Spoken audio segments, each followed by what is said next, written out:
бұл дұға өз өміріңді түбегейлі өзгертері сөзсіз. Я Аллам, маған келген қиындығымды, жамандығымды, қарызымды, ауруымды, ауыртпағымды өмірімнен алыстатшы.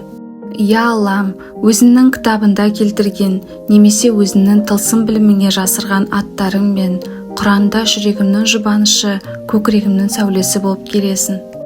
Жүрегімді қайғы-мұңнан арылтып, бақытты өмірдің рахатына бөлеп қоя көр Аллам. Аллам, өзіңнің разылығы мен қамқорлығыңды әр күн сайын сезініп келемін.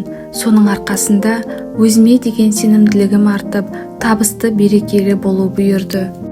Қалаған арманыма әрекет етуге күш бердің. Енді нәтижесі күнделікті мені қуантуда. Аллам, өзің тұрғанда мен биік мақсаттарыма оңайлықпен қол жеткізетініме сенімдімін. Ұлы Аллам, жүрегіме имандылық құйып, тура жолға сала көр, бір өзің жар бола көр.